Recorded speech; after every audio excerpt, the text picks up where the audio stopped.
This is Trophy Gold, the Dark Tower of Cabilar, Part 3. So at this point in the incursion, what is probably going to be our last session for the Dark Tower of Cabilar, though maybe not our last session with these characters, depending on how this goes, I think.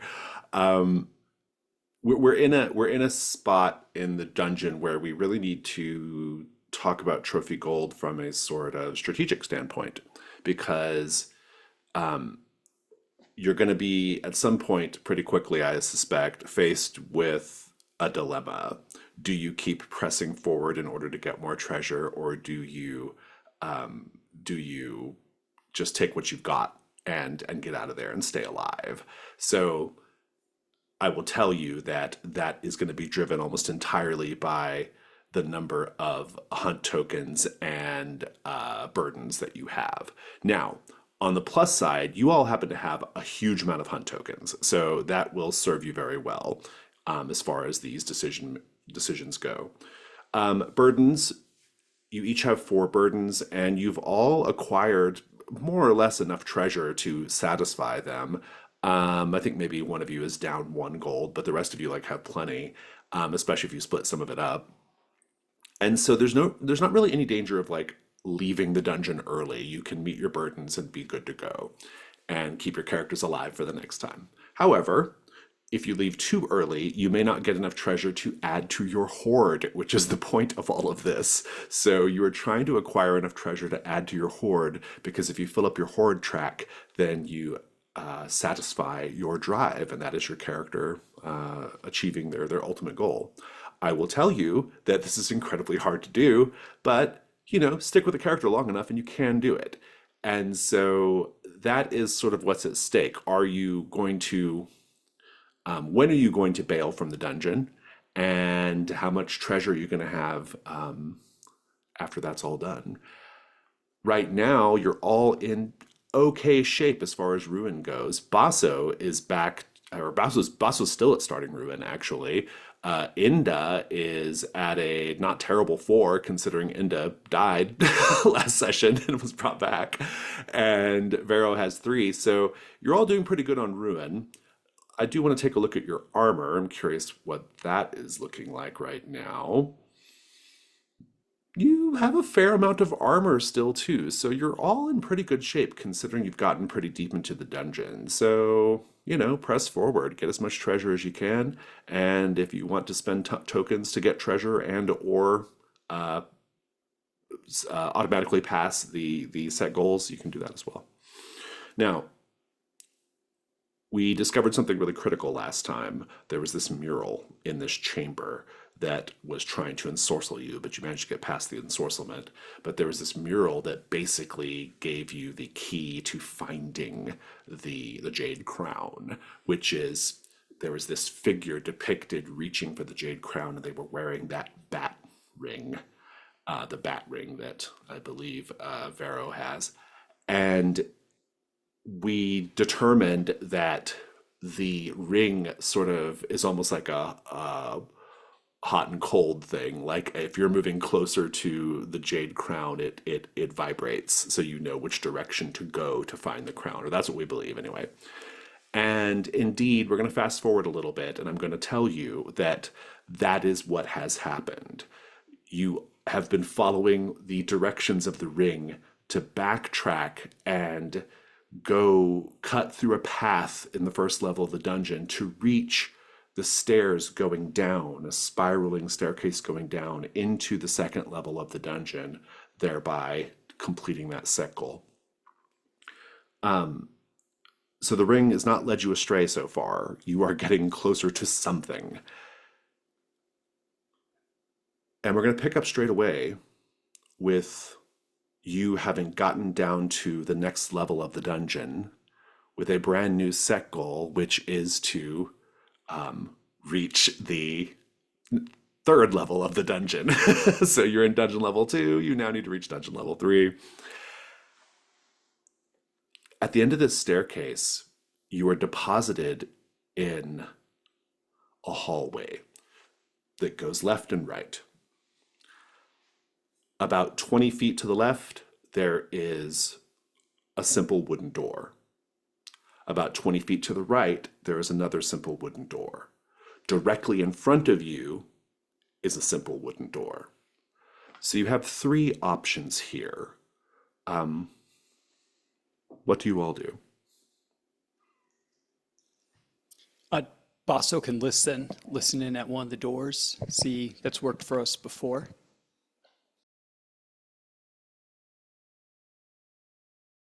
Not a bad plan. What else? Any other thoughts? I think Inda might go and just kind of go opposite him, or like, you know what I mean? Just listen at a different door, basically. So we've Like, got, so which ones? The one straight ahead or the one to the left, the one to the right? I'll do the one on the right. Okay. I'll do left. Fantastic. So they're listening at doors. What are you doing, Barrow? I'm listening to whatever that ring is telling me when it vibrates. The ring vibrates strongly to the left. It vibrates strongly to the right.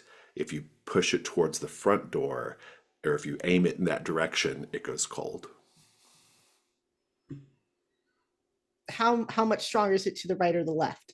It's not, it's negligible. Either could be correct if the ring is still telling you the truth. I am going to go to the left first Very well. and see what happens. So that's where Inda is, if I remember correctly. So Inda and Vero, or Basso rather, why don't you both just give me hunt rolls to see what you may or may not hear on either side of on either of those doors. On the other side. One dice, right? It's one die just for doing it, and another die if you have a skill or piece of equipment that will help you.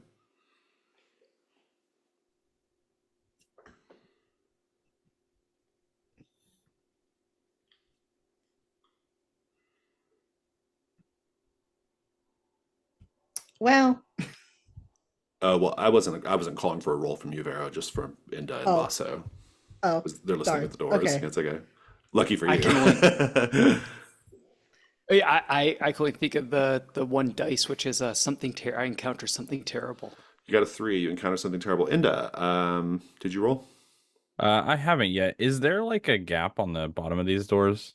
Yeah, like a normal sort of gap. Do you think I could angle for my second die if I use my little mirror to kind of I'm into see that. if I can Yeah. see underneath it? Yeah. Sweet.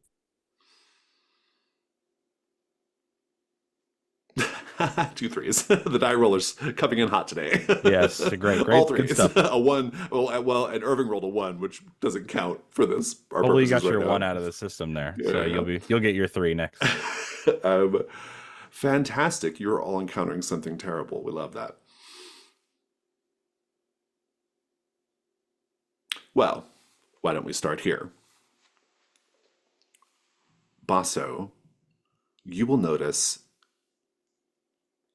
as you won't hear anything on the other side of the door, but you will smell a very strong smell of I would say it's like a woodsy, almost like a rot smell, like a foliage smell.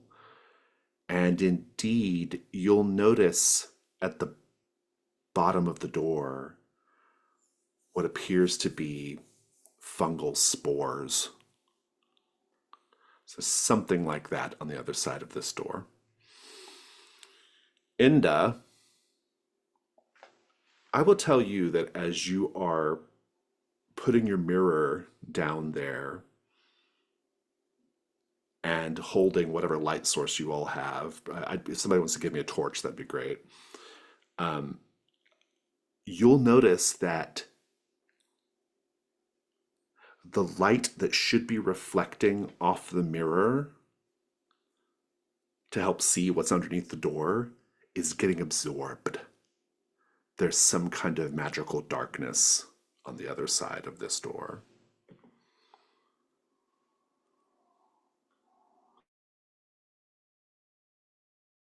So you all have learned something. What do you do? Yes. Seems to be magically dark in this room. I can't see anything. There's something really bad over here too, says Basso. Which one is worse? I'd rather deal with darkness than than fungus, but what do you guys think? The dark. There's also this third door as well, Can I check the third which the door? bat ring has no interest in. Can I still check that back door? Can I just check that third door really quick? You can. What do you do? Can I make sure that there is nothing underneath that door first or behind it? You mean just like by looking underneath it or something? Yes. Yes, you can. All As you right. get down to look underneath the door, your hand trips a pressure plate Oh, set God. in front of the door. And now you can see that there are evenly spaced holes in front of the door. And in very short order, spears are going to explode out of those holes and probably take your head off, or at the very least, skewer you up through your chin. This is not good. Vero, this is a risk roll to avoid this outcome. There's only one outcome here, which is you get speared by spear trap if you fail. Do you have a skill or piece of equipment that will help you? Do I have a hunt token that'll help me? You do not, although if you want to avoid the roll, I'll certainly let you spend 3 hunt tokens to avoid it, but that feels like a high price. Yeah, I'd rather not like risk death right now. You can absolutely do. I mean, you still get a risk roll if you want to just do that. I mean, but that said, if you fail the risk roll, it could go really badly. So Yeah, that's true. I'm going to spend 3 of my 5 hunt tokens. very well. They're spent. Please describe how you notice the trap in time and avoid it. I feel like there's a spot that's like slightly colder as I like gently just like lay my pinky down like right next to it. And I'm just like, uh-oh. I move my hand gently away from it and my whole body away from it. And I get back up and walk the other direction. Because you spent tokens on it, I'll let you like safely get past it and open the door if you want. All right. I am going to open the door then. Yeah, you can like mindful of the trap, you can open the door. And here's where you discover that the master of the Dark Tower has a rather terrible sense of humor, because on the other side of the door, there's just a small closet containing the mechanism that operates the spear trap. And quite literally nothing else. Oh my God. I didn't write the module, folks. Hilarious. So now what do you all do? You have 2 options still. You're basically where you started. Am I allowed to take a spear? Yeah, if you want to disable a spear and take one, you sure can. Yay! I'm taking 1.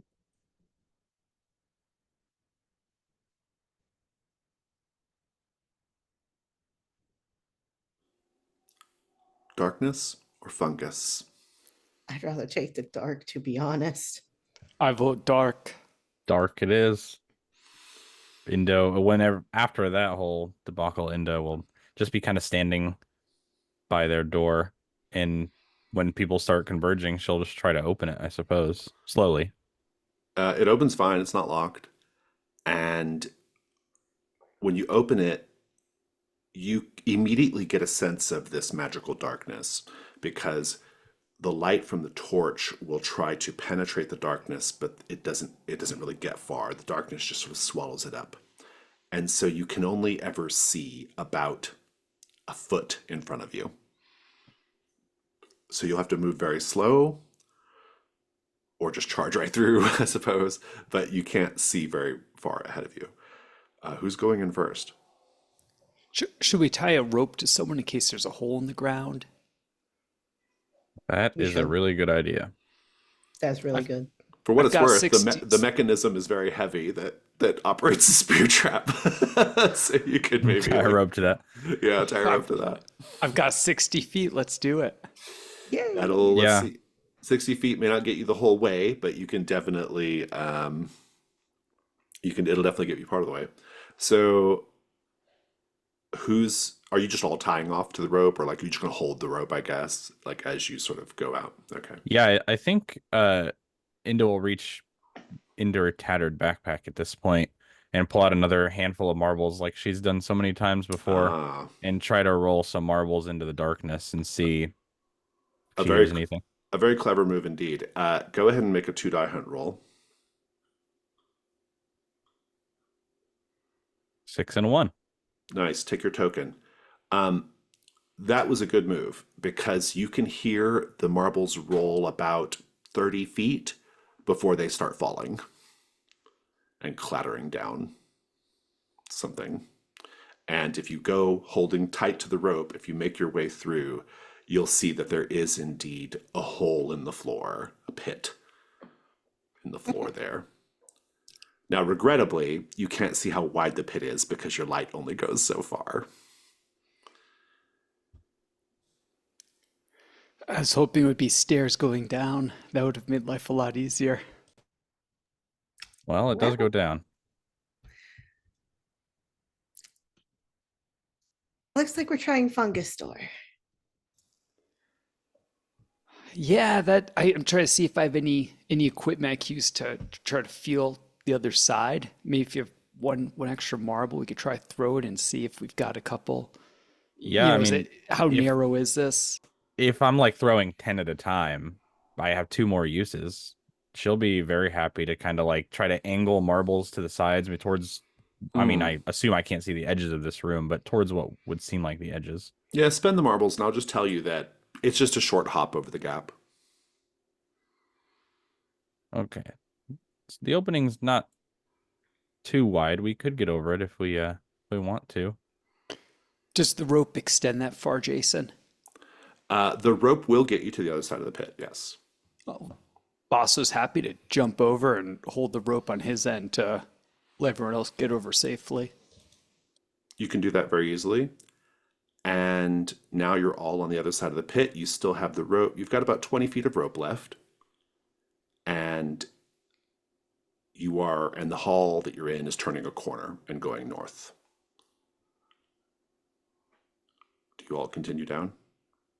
Are we out of the magical darkness, No. or No. he does have a sense of humor, I see. I mean, what else can we do but follow, right? Carefully.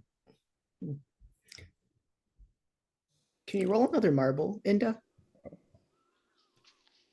I mean, I have 2 extra slots in my found equipment.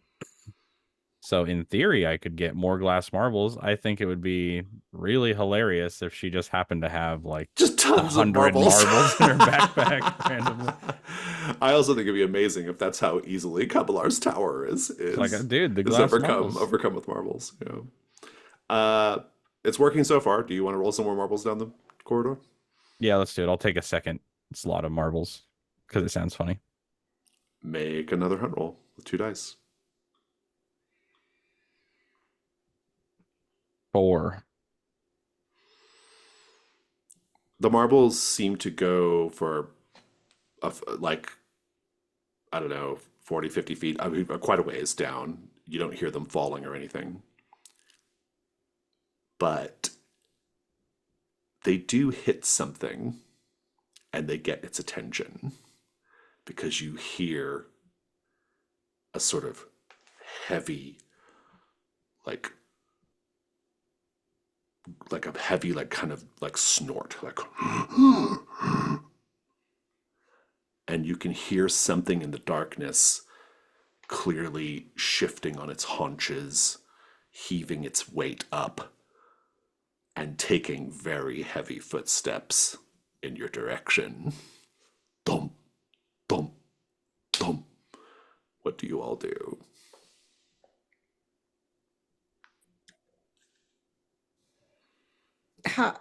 Wait, I don't know how wide this hallway is because I do have night Maybe walk. it's maybe like the span of your arms. Oh damn, I can't pass that. It's about I halfway wanna to s- you. Thump, thump, thump. Can Bosso I has. cast? I have caltrips if you want me to drop those and we can move back and hear its howls of pain. Do it. You're gonna throw Yeah. caltrops on the ground. Yeah. I love it. Yeah. Okay, great. I don't need a roll here. I like this. Just you do it. The thing cries out. It it doesn't cry out in a language. It just kind of roars, and it's clearly stopped its advance. And you do have kind of the jump on it in a way. You can't see it, but you kind of know where it's at from its sound, and it is currently distracted. What do you all do? So, as Billy, my biggest worry is that this thing can totally see and hear and we can't, because that sounds like that would suck pretty bad. Yeah, that's a challenge. We could attack it. I've got ambush. I've got surprise, which I feel like is applicable when the monster's, vulnerable like this. Yeah, I It mean is a it's you. constrained area. You do. Yeah, if it's too That's big, it won't be able to move too well. And Yeah, I do Basso's think been that doing a great like job. unless the Mhm. third person has a longer range weapon, only two of you'll be able to attack it at once because of the width of the corridor. I have a throwing hatchet and a throwing knife. Okay, well that's a good start then. Yeah, Um, this. I mean, I only have magic to fight with, so let's see here. Basso's the veritable sword and shield of our group. So why don't we do ranged combat then? So with Vero. So Vero, with ranged combat, you're not in the combat, but you do have an opportunity to reduce the endurance of the creature. So Mhm. I think that the caltrops and the ambush sort of even the territory a little bit between you and it, so that you even have like a uh, kind of a chance in the dark to like find it and kill it, you know? That said, it's an endurance 10, and it sure would be a lot easier if it was an endurance 9. So the way this works is for ranged combat, you just do a regular risk roll. Um, the only thing I always have to look up the rules. I can never remember how it works. Hold on.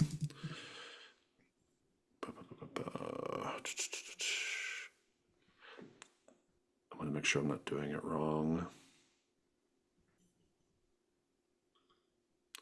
Combat, risk rolls, ranged weapons. Um, okay, ranged weapons can be used to reduce a monster's endurance by putting your ammunition and the use of your weapon at risk. So you have those three ammunition slots next to your ranged weapon. Mhm. You have three slots. You make a risk roll to reduce endurance as normal, but instead of devil's bargains, you add a light die for each unmarked slot of ammunition you're willing to risk. For each light die that comes up one, two, or three, you mark a slot of ammunition. When you have no more unmarked slots, you can no longer use this weapon. So basically, you get one light die to start, and then you can add up to one, two, or three extra. All right. I'm gonna get out throwing knives. I start with one, and I'm gonna risk two of those. Okay, so you're rolling three dice total then? Yeah, Okay, let's see what you I get. got six. Nice. What did the other dice come up? That was a 3 and a 4. Okay, so the three make you have to use you have to mark one ammunition slot. All Um, right. but you do lower its endurance. So it's now an endurance 9. So that's going to be a much easier fight for Inda and Basso. I just need the two Um, of you to tell me how you're vulnerable. yeah. I will say, so I'm reading Trophy Gold as well. So that drops it by 1, so it's from 10 to 9, right? Yes. Perfect. Well, I think I'm vulnerable because I can't see anything. Fair enough. Roll your weak point. Basso has no problem not seeing. He's an accomplished sword fighter. He's practiced blindfolded. He is sometimes a little bit of a klutz, though. He gets excited. He could step on a caltrip. So I think that's his vulnerability. Is his own weapon could hurt him. I love it. So Inda has a 3, and what's your weak point, Basso? It's a 5. So I was hoping to roll another 3. And now I just need a combat 2. Why don't you roll it, Inda? We're looking for 9. Yeah, that should be easy enough. 10. Nice. 6 and a Uh, 4 too. you can't see what you're killing, but it bleeds, whatever it is. So go ahead and describe into the first round of the combat, including Vero. You can actually start with your kind of weakening it with the knives. I don't know where I'm hitting it. I don't know where I'm throwing exactly, but I know I hit it by its cries.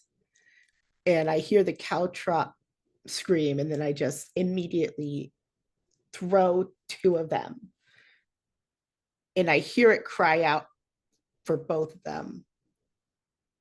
And I hear like the clank of one of them against the wall, and I know that it's gone. I hear the blade break. And it's just like, damn it. But at least that this thing is hurt, and I know that it's bleeding. Fantastic. Keep it going, and Yeah, after it cries out, I think Inda is trying to pinpoint it with sound, and they fire off a couple little bolts of this crackling blue energy that's the light is it's like a black hole, suppressed in a small little space. But you just keep hearing more cries as like two things maybe light the way for Basso to see where he should be swinging his sword. Basso, go ahead, finish it off. In the blue light of Inda's magic, Basso does see the opening. He sees the creature's arms raising up, and he just ducks in low and slashes across its chest with the sword. Nice. It cries out, and then there's a heavy slam on the stone, and then it goes quiet.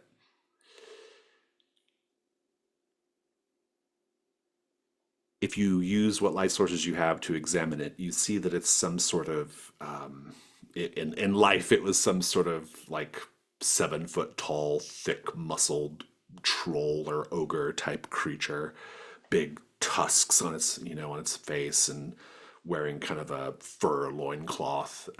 Had no boots, which was its downfall. I just need someone to roll a 9 gold. Basso, you did the killing blow to roll a 9 gold. See what's useful in this thing. Let me just say this is A gold it's so 9. hilarious because I remember that like we were killing stuff that wasn't necessarily like trying to kill us. So it'd be so funny if this guy also was just like kind of hanging out I and know. then Yeah, yeah, died. yeah. I know exactly. Yeah, like nothing. Everything has been minding its own business. I got 1 gold on that. 1 gold.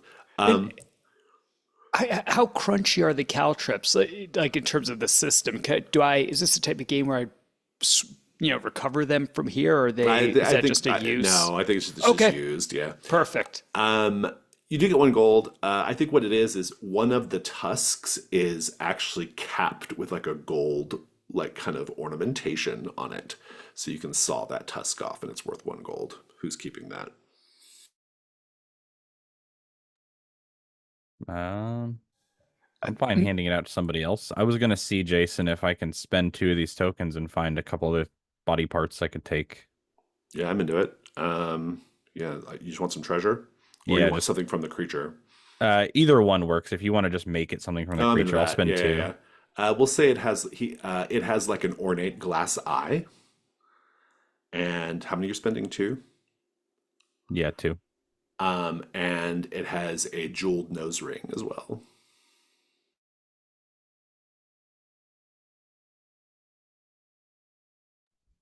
I like look at Basso, and I just make like the can I have the cap I, on the tusk? Absolutely, you carry this. Yeah, I feel like Barrow is carrying the least of the treasure, and we probably want to parcel that out in case something really bad happens. Thank you. Well, let's keep going. Um, you're still in this dark corridor, though you have destroyed a very bad danger. So, what are you all doing now? Is there like a loose rock or a loose brick somewhere? For what purpose? I want to try and cast beacon, see if magic light beats magic dark. Oh, I'll tell you that you've been trying, and if I assume you've been trying, it does not. The black, Ah, the magic dark swallows it up. damn. Well, that won't work. Let's keep going. The one really good thing about the magic darkness is you do have that night walk, so you can always move. You at least can move through it with no one seeing you or knowing you're there. hmm Speaking of that, can I move ahead a little bit and see if there's anything? Yeah, I think so. Absolutely. The night walk ritual. Yeah, I think if you succeed at this ritual, I'll let you completely scope out the rest of what's going on here. All right. Um, I just need you to. We just need to decide as a group what could go wrong if you fail. Hmm.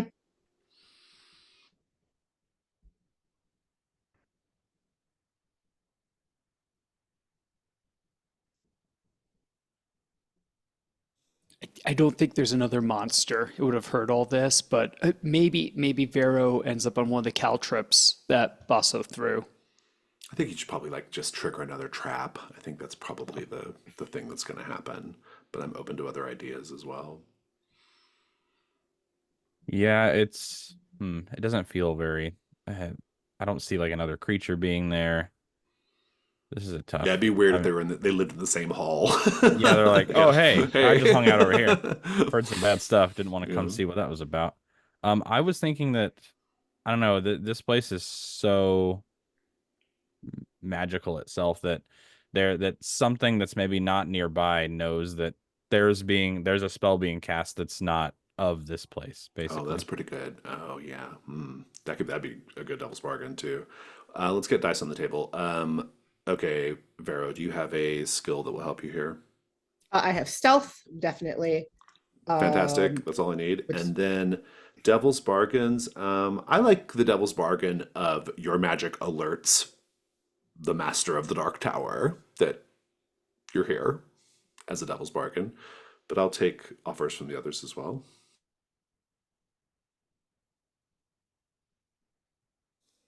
I vote for that. That's my favorite. Uh, so yeah, I guess it kind of plays into the one Jason just said. I was gonna say that no matter what, the master of this tower speaks to you after you try to cast your spell and he says something. sicko, love it. Sickos, yes. Very good. And you have two light dice, and you have to do a dark die because of the ritual. So let's see how you do. What's the exact roll? This roll? It's a risk, two light, Yeah, one dark. risk. All right, cool. Can I add a dark die and re-roll? I got a two. You can, yes, with a high two, you certainly can. That's two on the light. I got 2 4s and 2 3s. What is your current ruin right now? Uh, what is it? 3. I got 4. So your ruin does Yeah. go up by one. And here's what happens. So your ruin goes up to 4. You cast your night walk, and you are able to.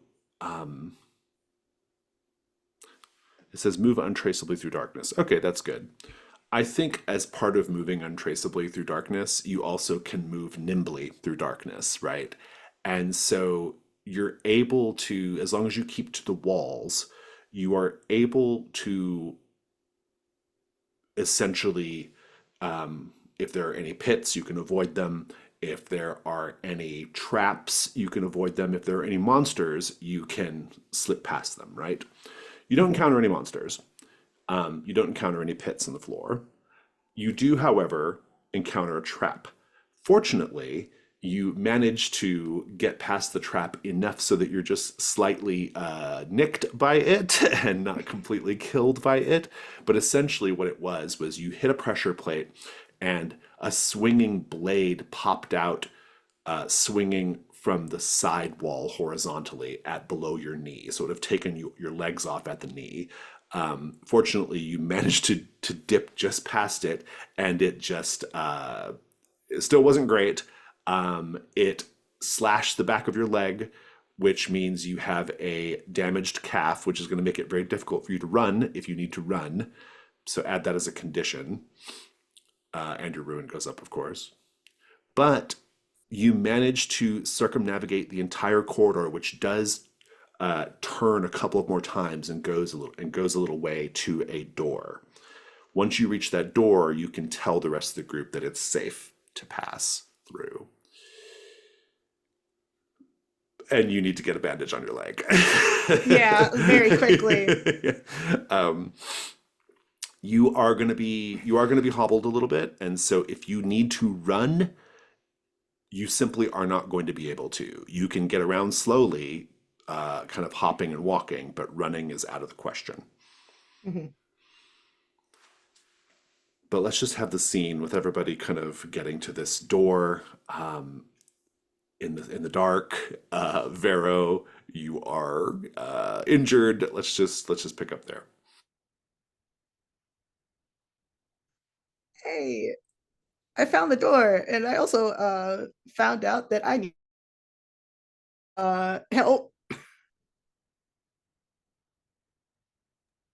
So speaking mechanically, one of us can take a bandage from our extra backpack equipment slots. I only have one left. Basso, I don't know if you want to take one. It seems like something he'd have.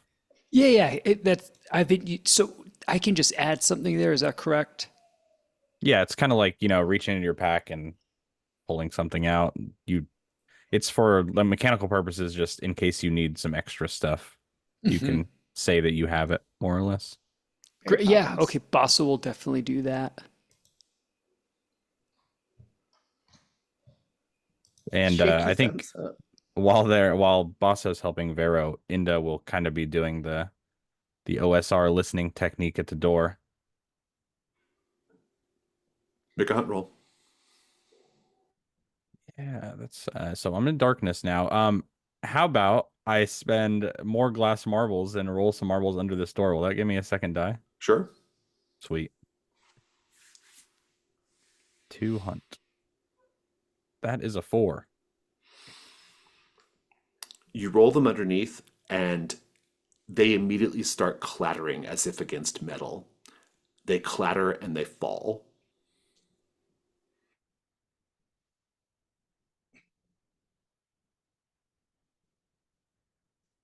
Um, not it doesn't I can't tell what's behind this door, but whatever it is, it's close to the door, it seems. Uh-oh.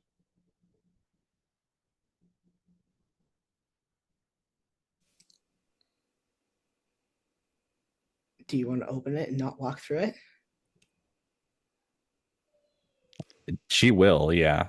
It's like, oh yeah, let's do it. I mean, other than that, it's basically like a one way back, right? If we turn around. So Mhm. gotta keep going forward.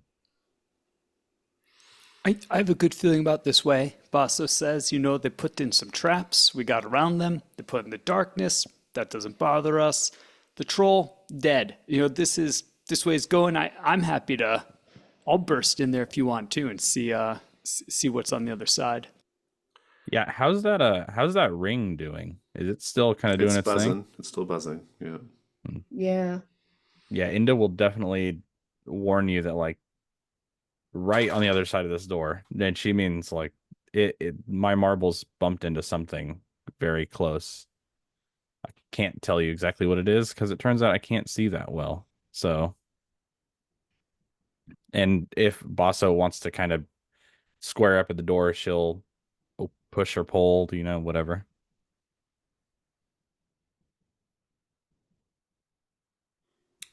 Opening the door is no trouble. It opens up toward you, it opens inward, and it essentially like kind of opens up into what is a sort of suspended metal cage. And there is a lever mechanism in the cage. And there's another entrance into the cage perpendicular to the way you're going in.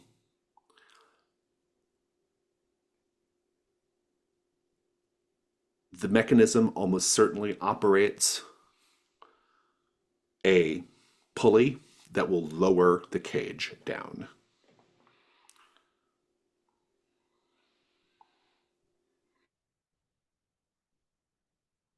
I was gonna say this is a great freight elevator. Uh, down to Goblin Town. Let's boss is ready to pile in and see where this takes us. Oh, Everybody's in the cage. He always asks questions so sinister like.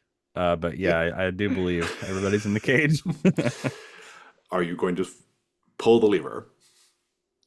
There's also another door, like that goes to presumably some other part of the dungeon. Yeah, my mind was that both of these hallways kind of meet up here. Converge, yeah. Yeah, does that make sense? The left and right doors we originally saw kind of come to a point here. So Inda would have I mean, other than what she's already seen, have no reason to believe that this would do anything terrible, right? So she's already died once. Are you pulling the switch in? Yeah, either that or letting Basso do it. Yeah, he's a reckless guy. You pull the lever. There are two sliding metal doors that seal up the cage, and it starts to lower.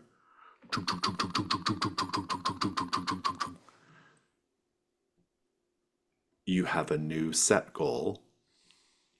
Safely reach the end of the elevator ride. I'm here to tell you that this shaft is quite wide, and you can see almost immediately as you're being lowered down in your torchlight that the walls are covered in nesting sparkers. They are clinging to the walls, they are hanging out on ledges. They light the way themselves because they just spray gouts of fire from their mouth because they can. And the metal cage is being lowered and almost certainly has their attention. Let's take a 5-minute break. So here's the deal. This metal cage elevator is being lowered down this shaft, the walls of which are covered in sparkers. In order to survive this and reach the bottom, you are each going to have to do a hard risk roll. Otherwise, you can all spend 3 hunt tokens collectively to safely get to the bottom, achieving the set goal. Just someone who knows the system better than me, how likely is it that we could pull off 3 hard risk rolls?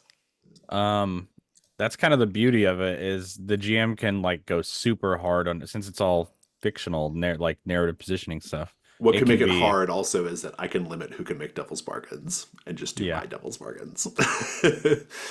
I mean, I'm willing. If I spend 2, and Irving, if you spend 1, we'll all have 1 hunt token left. So yeah, that's true. for the good of the group, I mean, you guys did spend 3 to bring me back to life. So I feel like I can spend 2 right now if you want to do that. I can do that.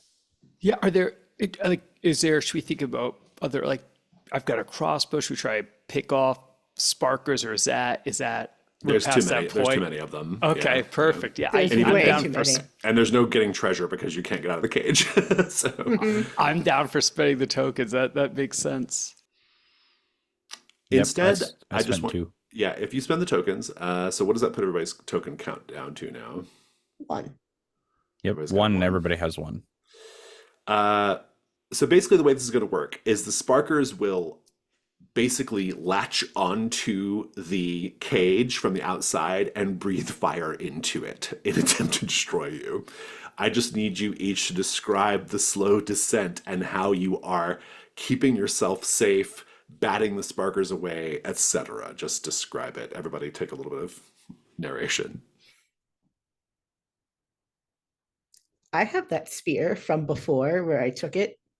And I'm just like, I'm looking at them. And if they get close and trying to get on the inside, I like hit them right on the head. And I'm just like, no. I mean, Bad. it's more of a jab, I think, because they are, Yeah. because like the bars, Yeah.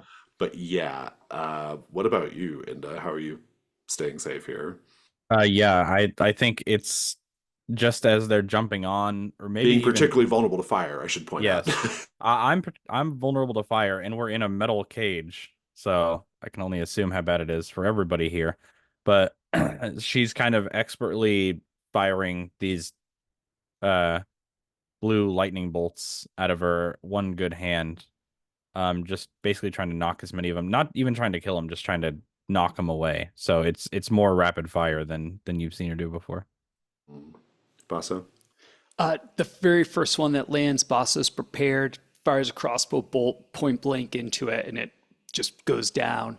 And after that, he kind of does the bear approach, where he just gets big when everyone lands near him. It gets big and scary and intimidating, and thankfully, none of them breathe fire directly on him. There, it kind of works. You do this for a while, you bat them away, you blast them, you protect yourself from the odd one that manages to get a gout of fire inside, and eventually they don't go any further down with you. They hang back, and the cage comes to a stop at the bottom.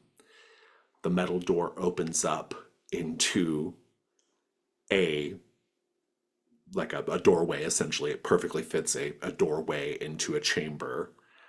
You can immediately see, as soon as you get to the bottom, that inside that chamber is a titanic sparker with the head of a bear, like a grizzly bear head, but big reptilian sparker body and wings. The bear roars and unleashes a massive gout of flame into the cage. And so that is coming at you. I just need one of you to react here and defend the group.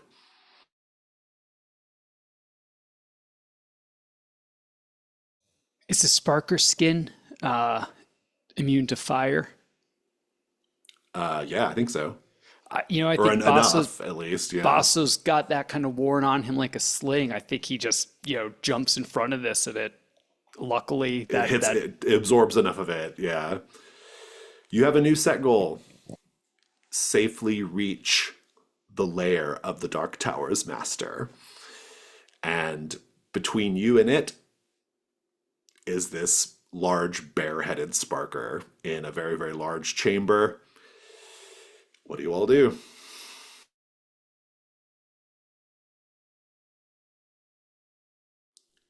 I recommend acting quick. It's going to just keep breathing fire into there until you do something. How dark is this place? How dark?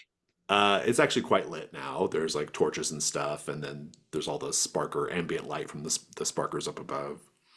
Okay. Can I try to light up like where a door may be if I can't see it? It's immediately on the other side of this creature inside this chamber. Cool. Amazing. Yeah. Love it. You gotta go on the other side of this creature. That's the only consideration right now. Love it. Okay. Should I do ranged combat? It's now getting closer to the entryway where its gout of fire will not be as easily stopped by a small piece of sparker skin. All right, what do you do? Oh, Sorry. and she kind of bounds out of the cage and figures, like, if this is a giant room, maybe they spread out or something like that. So You're getting out of the cage. yes, into the room, into the fray. Basso, what are you doing? Same thing. Basso's moving in and just try to keep its attention on him and try to, maneuver away so we're harder to hit. Vero, this will be a combat, and if you want to throw daggers at it, you can do it like last time. You can try to reduce its endurance. It's currently an endurance 11. If you can drop it down to a 10, obviously that'd make the fight a lot easier. All right. I am going to try and use a throwing axe and going to try and hit it in the eye, honestly, one of the eyes. I love it. You will have to add a dark die because this thing can breathe fire on you at distance. I just need to know how many extra light dice you're going to do. 2 extra. I'm going to risk it. Okay, so risk 3 light, 1 dark. I got 4. And a 1 and a 2 and a 3. Or actually a 1 and a 2 on the light dice. So you lose 2 more ammo slots. Yeah. You do lower the thing's endurance by 1. Just Give me some narration of how you are kind of making it easier for the others to kill this thing. I am throwing the hatchet into that thing's eye, and I'm making sure that it aims proper and it aims right at the pupil. That way it starts honestly bleeding from the eye, and it also like causes vision loss. At least one of them. I love it. And Basso, please tell me how you are vulnerable and roll a weak point. I would say, I mean, the fire is not something that my little armor's gonna protect against. It's a 5 for the weak 5. point. Yeah, and I'm made of wood. Not a good time. Not a to be good. made of wood. This is the worst dungeon for those fashioned of wood. What's your weak point? 4. 4. We are looking for it's combat 2. We're looking for 10 total. Who wants to roll it? David, you want to go for it? Sure thing. All right, combat roll 2. Mm-hmm. Okay. Oh, 11 or less. 5 and a 6. Basso, you take a hit, but you guys do kill it. Basso, you can take the hit and increase your ruin by 1, or you can mark armor to avoid it. I'll take the 1 ruin. I'm at 2. Give us the first bit of the fight here, Basso. What does it look like? Boss was kind of dancing around this creature, trying to draw its attention when Vero's knife sticks right into it. And that's the opening he needs. He swoops right in for the kill and deals a pretty serious blow, but it's quicker than he thought, and it catches him as he backs away, leaving an opening for Inda. Yeah, Inda, finish it off. Yeah, I think this thing's just so large. Its whole body is kind of turned to the side. So Inda's just kind of, you just see these blue streaks just going into its side, tearing holes open, and then bigger and bigger holes until eventually it maybe starts slowing down. And I really feel like Basso would like full on kill it after it slows down. So if you want to narrate the last piece. While that's Yes. I want to pause right there for a moment. Vero, if I remember correctly, I owe you a conversation with the master of the Dark Tower. You do. I hadn't forgotten. I've just been holding my keeping my powder dry. The entire time the cage was being lowered, you could hear a voice saying, "Well, who is this then? Who are you? Where are you going? Why do you even want to be here?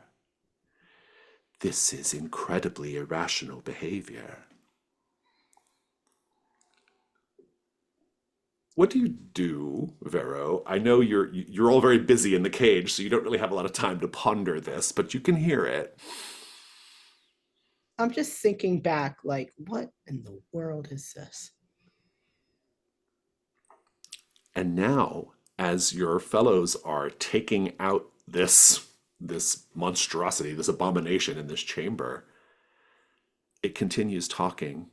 It says, "You've done well to make it this far. Color me impressed. But I don't think you can make the sacrifice that is necessary to complete your quest. If you would save the crown, my life and yours are forfeit. Carry me into the fires in the earth if you would aid Stoutwall." And here is when you will notice that it's been the ring talking. It was the ring. You can see the little bat eyes glowing red as it speaks. It says, "Carry me into the fires in the earth if you would aid Stoutwall. Will you be willing to make such a noble sacrifice to plunge us both into the flames?" I'm just look at the Basso, ring please and finish the creature off. It slows down, and Bosso just kind of just feels, the slash he got before diving right back in and driving his jagged sawtooth sword right through its head. I love it. The thing is dead. Somebody give me a gold 10, please. can I roll this one? Please do. All right, gold at 10. Nice. 2. Very good. I think these large leather wings can be sawed off and folded up and sold for their fantastic leather. Is this also considered Sparker skin? Uh, it has the quality of Sparker skin, yeah. It's not a Cool. Sparker, technically speaking, but yeah. Okay. Do you all who's taking a wing? Each is worth 1 gold. I think Vero could take both of them if just in the interest of keep that spread out. All right. I'll Yeah. take both then. I assume we're divvying up treasure at the end, but That's usually, yeah, sounds right.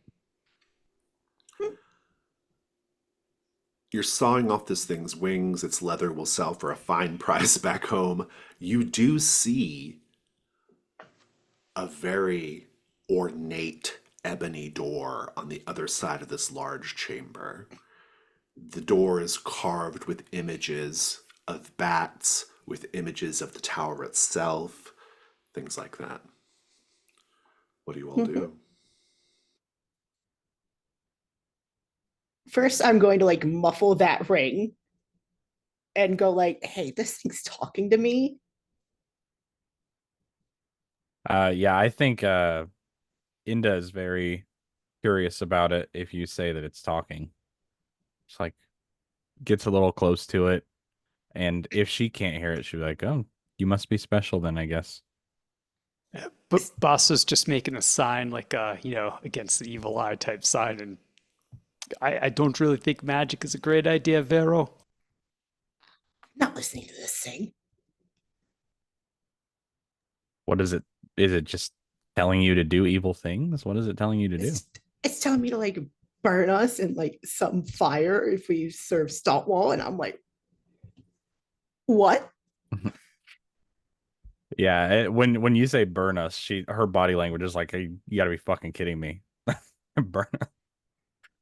And she'll just kind of back off of you, I think. Yeah, no, not listening to this thing. And I'm still like muffling that ring with like both hands, just like you, I don't care. You're not hearing this. Well, do you all continue through this ornate door? Yeah, we have to I will find tell that you that crown. it's something now that you have a moment to rest and take in the situation, it's really sweltering hot down here. Very, Oh very hot. boy. It was warm. The sparker shaft was very warm. They obviously enjoy the temperature down here. It's very, very hot.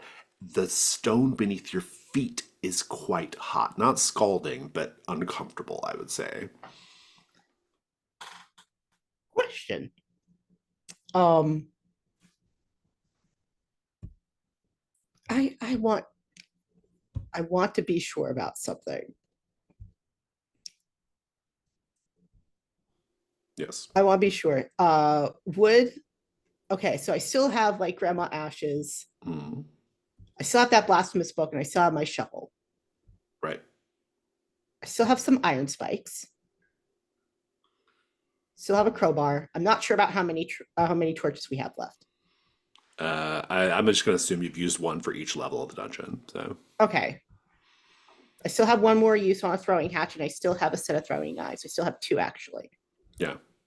All right. I still have my fake crafted chainmail.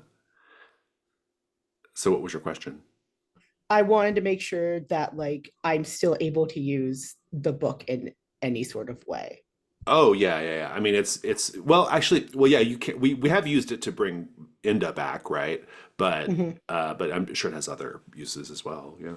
Yes. Okay, cool. Just wondering about that because I may have a very bad plan. We love bad plans in Trophy. Through the door then? Who wants to get the door? Because I don't want to. I'm You know, scared. I don't think my wooden friend wants to open this either, so, that's why I'm here. Thank you, Basso.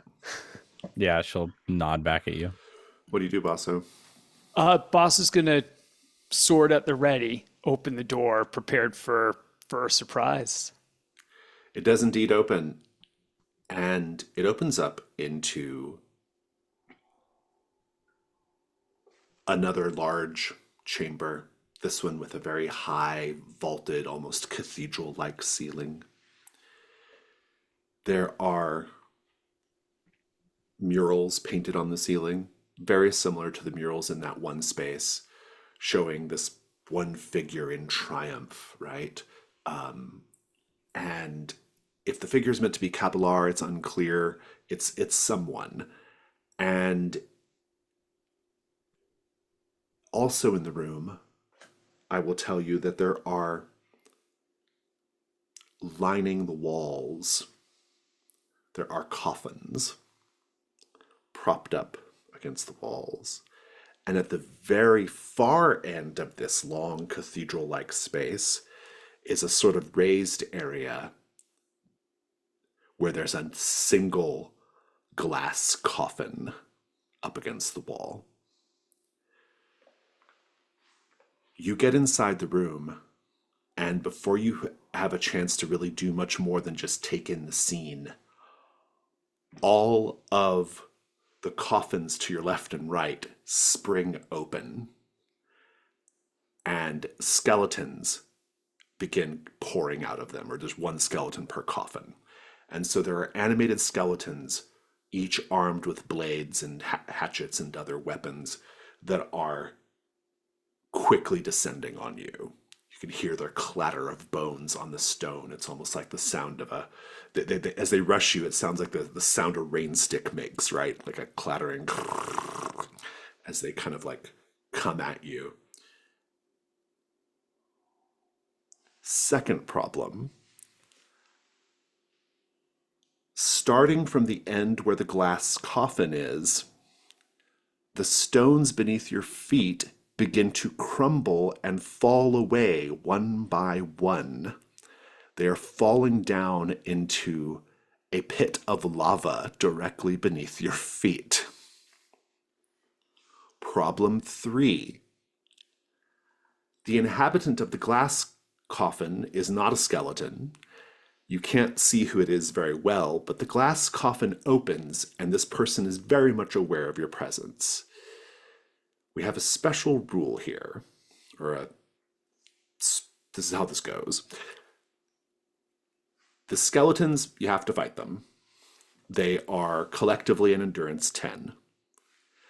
If you don't beat them in one round, they are joined by the fellow in the glass coffin, taking their endurance to 12. If you defeat them in one round, you then just have to fight him at endurance 10. So it's a little easier to kill them first and then fight him separate. If you don't kill them in one go, you got to fight the whole group at 12. Further problem, you've only got 4 total combat rounds to do this before enough of the floor falls out from underneath you and drops you into the lava as more and more of it breaks away. Also, I should point out, getting you further and further away from the glass coffin, which is presumably where you need to be.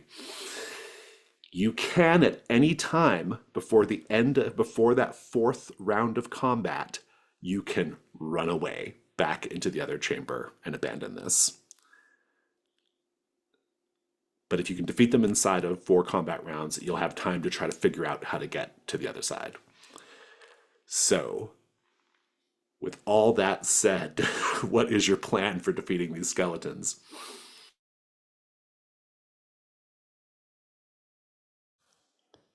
I wish I had a bashing weapon instead of a sword, but I guess I could say I can hit them with enough force, just Yeah, you can break just, them I mean, you apart. can just be kind of staying alive while the others destroy them, right? As long as somebody has a weapon that can kind of smash them up.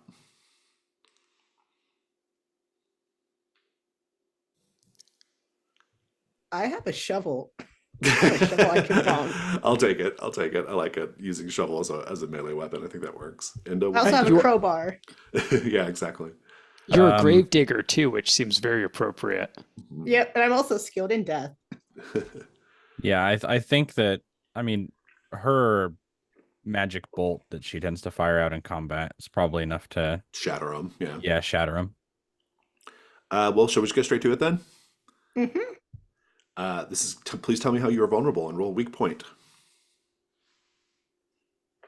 I was not expecting skeletons, nor the lava. The lava is a thing because as more of the floor falls away, it makes it trickier to maneuver. Right. So. Yep.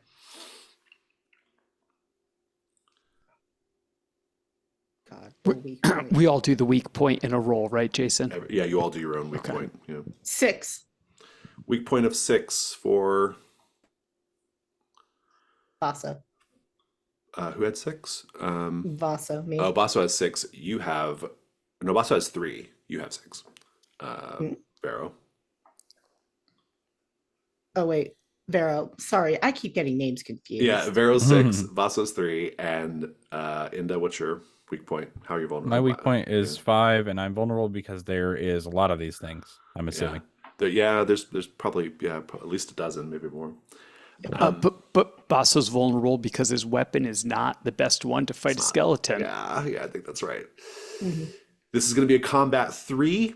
We look at the 2 highest dice, and we want them to equal 10. Who wants to roll? Inda, you go. You go Oh, first. yeah. Sure. Combat 3. 6. A 4, a 2, and a 1. Fortunately, no one's weak point was hit, but 6 is not enough.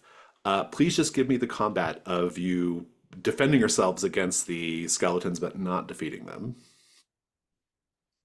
Whoever wants to go Yeah, first, take it away. I think a lot of Inda's is she's firing these off, but maybe they're fizzling, like her mangled body is catching up to her this deep in the dungeon, or there's some reason that her magic's fizzling, but she's only trying to stay alive by basically you just see her adeptly dodging, maybe like you saw her in the very beginning with the very first sparker. She's just like kind of wiggling out of the way inhumanly. Can I try? Oh, just narrate. We're just doing narration right now of All you right. defending yourselves against the skeletons, but not able to overcome them. All right. I am just bonking them as much as I humanly possibly can. I'm hitting them on the heads, hitting their arms, hitting their legs, trying to take them out as much as possible. And some of their legs are like, knocking off kneecaps, but they're still crawling. Basso's just dancing around their outstretched arms and taunting them, and it's as useless as you could imagine. More of the floor is falling away. It's getting very, very hot in here. You can see gouts of lava spraying up from the gap that's been made by the collapsing stones. The occupant of the glass coffin is a man wearing sort of like a fine white silk shirt and sort of black trousers and boots, and has a very striking look, long dark hair, looks very, very similar to the individual depicted in the mural, who we know is now not Cabilar, because Cabilar's back in Stoutwall. This is someone else. And this person can fly. And they take flight. They're flying over the gap, and they are just dive bombing down at the 3 of you, along with the skeletons that are trying to swarm you. They dive bomb down. They use just their sharp nails on their hands to try to claw away at your armor. They have fangs, and if they can get their fangs on you, they will take out chunks of flesh. And the combat is now endurance 12, and we're on the second combat round. Is everyone just engaging in normal combat here? I have a mechanical question, Sure. a GM discretion question. Sure. We have 3 hunt tokens between the 3 of us. Mm-hmm. Would it be possible if everybody wanted to spend the 3 hunt tokens to defeat this combat now that everybody is in it. Fully in it. Um, yeah, I'll let you. So we either try for 3 rounds to roll a 12 without dropping the endurance, or we can spend our 3 hunt tokens between us and we can give ourselves enough time to try to get to that coffin. I'm good with that. We got I'm- plenty of treasure. Yeah. Spend Yeah. them. I'll take it. Yep, I spent mine. Spending. In that case, just describe how you destroy the skeletons and eventually destroy this individual flying at you. Yeah, I think what you see is a lot of Inda, like she's found her footing or, in her little flow state. So she's able to fire off these just gorgeous bright blue beams of magical energy. And she's trying to maybe, it's a lot of what's in front of her, but when she has a moment, she tries to maybe hit him out of the sky so Basso and Vero can close on him. But other than that, she's wholly focused on maybe picking off the skeletons that are attacking them when their back is turned. Stuff like that. Yeah, keep it going, Vero. As soon as this guy is like tumbling down after Inda hits him, Vero is going to take his shovel and just try to get as much force as possible behind it and hit him on the back and top of the head to get him down to the ground, actually, and make sure he stays there. Basso, finish it off. I I think Boss, that sounds like he's taking care of him. Bosso, I think, just drops the sword, starts, as the skeletons come at him, he grabs them by the hands, just kind of uses their momentum against him and sends him right down to the lava pit as the rocks open up. You are now all, you have a moment to breathe, but fully probably half of the floor has fallen down into the lava pit. There is the only other thing in the chamber is just at the opposite end, this glass coffin on the other side, which clearly this rigged space is meant to keep you away from. What do you all do? Can I look at the walls? Yeah, what do you want to know? What are you looking for? I'm looking for any edges that would be perfect for grabbing onto. I think that's probably doable. Yeah, there's probably like gargoyles and crenellations up high, right? Mm-hmm. What's your plan? I plan on swinging from these to get to that coffin. Fantastic. Do you have a grappling hook or something similar? No, unfortunately not. I'm going to try and climb because I still have my iron spikes. So Vero is going to attempt to climb across, which will be a risk roll, but it's doable. Endo, what's your plan?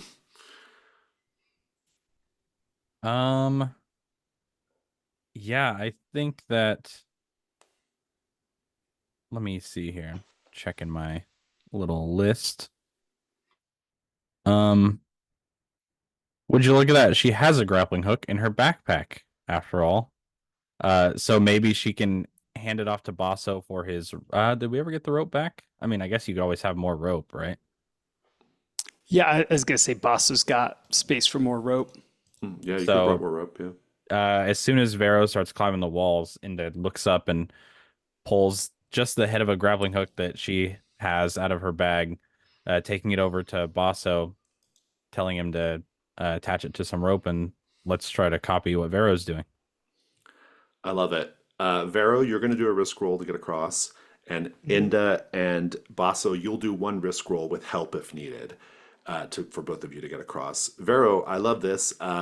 I think there's only one bad outcome here. Yeah, I which die. is you plunge into the lava, dead. So let's talk about dice. You do have dexterity, so I'll give you your first light die. And Billy, you can make the devil's bargain. Oh yeah, this is a good one. No matter what, that blasphemous tome that you love so much falls out of your bag. Oh, straight not into the great. lava. Oh, not great. But that is a very, very helpful second light die if you want to take that. Otherwise, you're just rolling with one light die. Yeah, I'll take and a that dark second die. light die. Can I also say that like spontaneity because I'm doing that just out the gate as soon as this guy's down and I mean, I love handled. it. I think it's great. I mean, you still only get one die from it, but yeah, you're still just a 2 light die. That doesn't change All as long as right, one skill applies. I got. Can I re-roll? What'd you get? I got 4 dark, 3 light, and 1 light. 4 dark, you have to stop there because that is dark high. So you do make it across, but there is going to be a Hmm. complication. You're also going to drop the blasphemous tome. Here's the Okay. complication: the blasphemous tome falls down into the lava. The Hmm. lava immediately reacts to the presence of the blasphemous tome. Oh. This was a fairly dormant volcano that the Dark Tower was built over, but now it is a quite active volcano. Indeed, pressure is building and the floors are exploding behind you as the lava now violently bursts up from the stone floors. Vero, you do make it across. Do you want to narrate your your daring your daring um, navigation across the ornamentation? I even with an injured calf, I'm still like pretty nimble. I'm still pretty dexterous. I'm like with my iron spikes jumping, and when I can't like make the entire jump, I'm crawling across the wall and making the jump again to each gargoyle until I'm just over that like glass coffin. And is there something in that glass coffin that is rather important for us? I mean, I don't know, well, not in the glass coffin, but around the glass coffin, there are several treasure chests. Okay, I'm going to try and focus for that crown. You don't see it straight away. I mean, but you can definitely hop down there and look and start investigating once we get everybody over there, or at least once we're past whatever's going on back there. Yeah. Inda and Basso, I need a risk roll. Who's gonna be the roller of the risk roll? I feel like Basso would be taking the lead on this. Inda's been carried around by him on a rope before, so at least he kind of knows how it goes. You got one light die because of your equipment that you're using, and Irving, you can make the devil's bargain. What about he's athletic as well? Does that count? Yeah, there's only ever one light die that you That's get right. from skills and equipment. Yeah. Yep. Oh, devil's bargain. Let me look at your let me look at y'all's inventory and also let me look at at your Your drives. drives, yeah, it'd be interesting if drives came into play somehow here. They did very interestingly in the last that sort of pleasure chamber with the Rose District. I remember that. Ooh. Okay. Okay. I think that no matter what, Enda, you're gonna hate me. Enda, that Well, the roles for Boss. Bosso's doing the role, right? oh wait, Basso, yes. Yeah, yeah. Okay. I forgetful. Basso, I think that part of your wish to retire, something in you, you see it that your life has changed. And I don't know, and you won't know if you'd be able to actually retire or if you'd be able to retire comfortably. I think something will always call you back to something this dangerous again.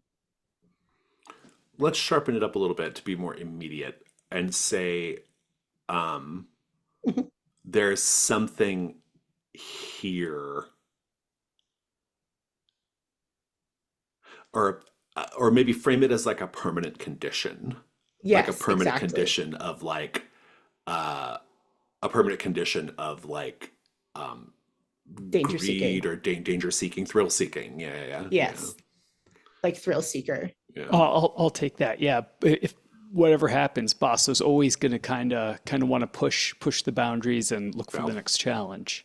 I love it. That is a 2 light die and 1 dark die. And if you need help from Inda, you can take it afterwards. A 5, I can add a dark die and re-roll. You can, or you also get the help roll from Inda just to see how that goes. Yeah, should I help? I just can't roll a 2, right? That's Yep. basically how that works. Yep. Let me maybe my help is like I'm just trying to make it make sense before I roll help. I think that maybe you can almost position her to where she's like an anchor for you to maybe get more of a foothold when you're pulling yourself on the rope or something. Sounds Okay. good. Hell no, that was a 1. I'm not helpful in the Oh, slightest. You can add a dark die though and try again if you want.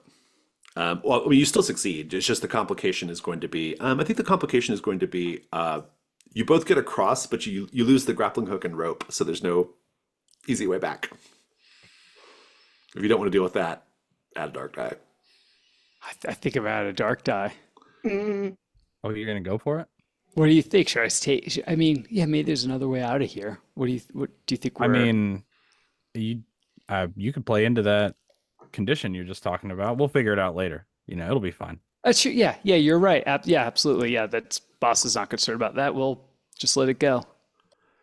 Please describe how you both get across to where Vero is on the other side of this lava pit, this now explosive lava pit, but you also lose the grappling hook and rope. Uh, Basso, ties the rope to the thanks Inda for the grapple hook, swings it, it latches. He grabs Inda and starts going across, and he feels himself start to slip. Inda feels it too, immediately tries to help by planting themselves against the wall, and they keep slipping, and Basso just kind of leaps off the rope, leaving the grapple hook behind. Fantastic. So you're all in this like kind of small little sort of space at the like kind of a little raised area. There is this glass coffin. There are a couple of treasure chests near the base of the coffin that are just kind of stuck there. And you can kick those open really quickly and see that they are filled with silver and jewels, worth quite a lot of gold if you can get them out of here safely. Um, no sign of the crown straight away. What do you all do? can I use Beacon to try and find that crown? Yes, you can. This is going to be a risk roll. Okay. I love it. This is going to be a risk roll, and I think the basic issue here is if you don't succeed at this, if you don't succeed at this, I think this just takes too long, and the fucking volcano explodes, and Okay. that's not great. So, Okay. you've Okay. got. Where's your first light die coming from? Let's see. I'm trying to think. I'm trying to think. What's I'm hmm, I think I think it's spontaneity, but I don't know if that would work. I don't think so because I feel like Darn. this feels like your go-to. Um, Okay. Would I want to argue my Fey crafted chainmail maybe? okay, how so? This is Fey, right? And I'm at least imagining this crown is magic in some form. Possibly, yeah. All right. So if I have one form of magic, I might be able to recognize another. Okay, I'll take that. You've got one light die, and um, David, you can do the devil's bargain. Mhm. I guess yeah. My first would be that the chainmail's rendered useless, but I kind of want to do something with the gleaming cash. I'm not sure where to go with that though. There may not be anything super easy in the moment, especially in this like kind of high pressure situation. Sorry, I feel like I'm still figuring out the devil's bargain balance there. Yeah, maybe. I'm sorry, you're using beacon, right? Yeah. Yeah, maybe if beacon works, beacon will work here, but you realize it will never work for the gleaming cache. You won't be able to use this Oh, that's pretty ritual good. to Yeah. find that. Hell yeah. It specifically doesn't work for the gleaming cache. That's pretty good. Yep. I love it. Two light, one dark. Let's do it. I got 4 dark, 3 light, 1 light. Okay, so four dark is what we've got. That's equal to your ruin, so your ruin doesn't go up at least. You do succeed. Um, I will tell you that the um, I will tell you this. The the crown is on the other side of the glass coffin. The glass coffin, you can see like a faint glow on the back wall of the glass coffin. Hmm. If you shove the glass coffin aside, you'll see that there is a wall, or not a wall, but like a kind of gap behind it. There's a little alcove behind the glass coffin. Hmm. And indeed, you only have to step inside the alcove to see that there is a pillar inside the alcove. Atop the pillar is a velvet pillow, and atop the pillow is the jade crown of Stoutwall. This is Hmm. what you came for. There's a complication on your roll because you got a 4. The complication is this.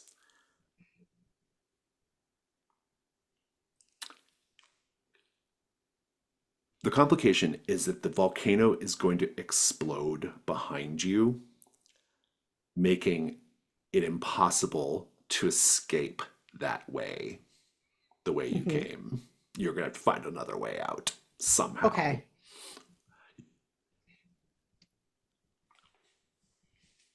Okay. What do we do?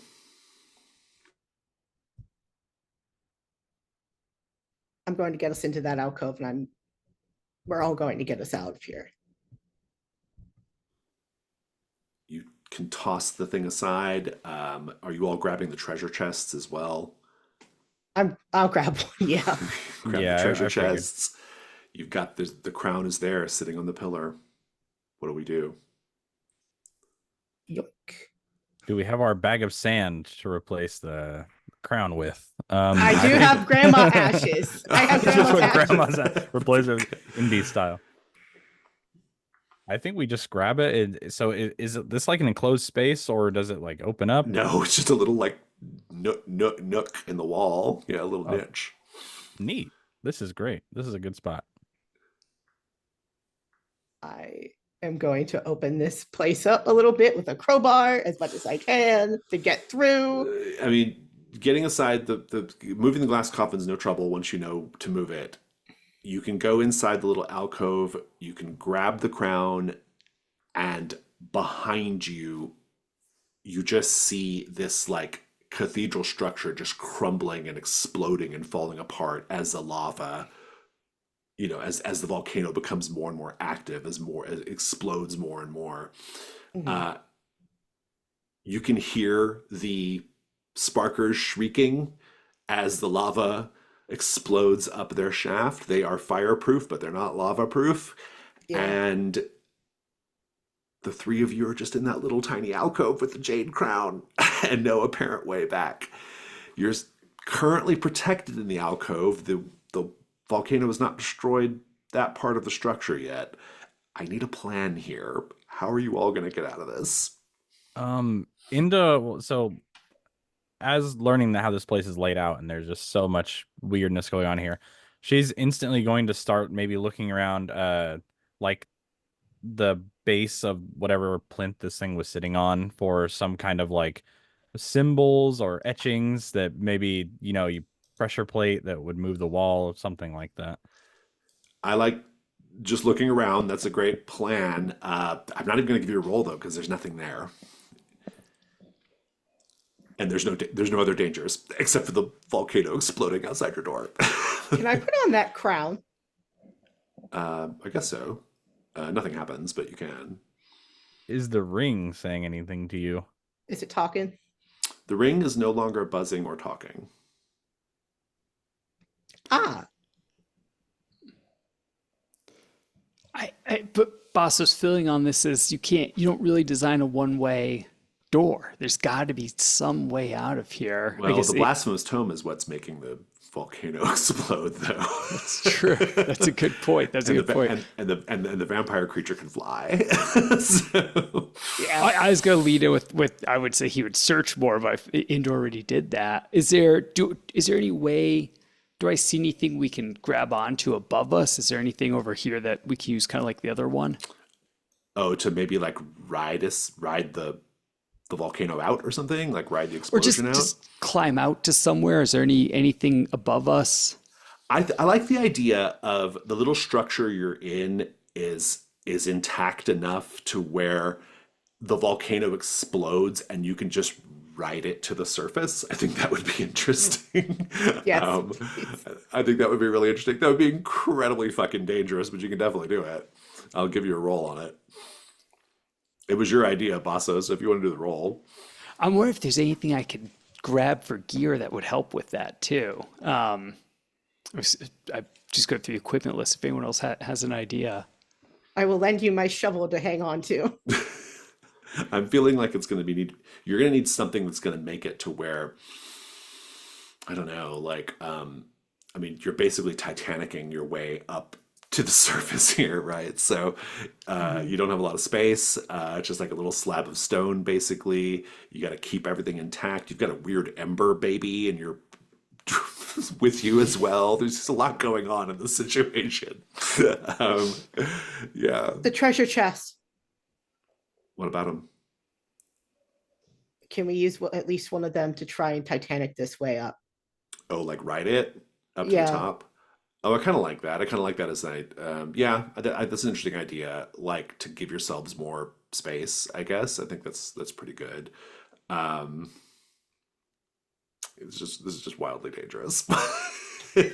There's only one outcome here. The only outcome, no matter who does the roll, the only outcome is you all just get destroyed by the volcano. Like this, Yeah. this is it. So Let's do it.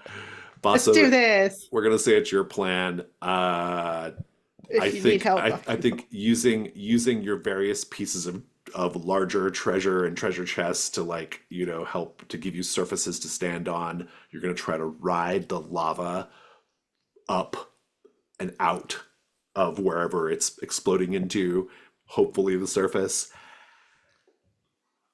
Devil's bargain. My devil's bargain is going to be a very hard one.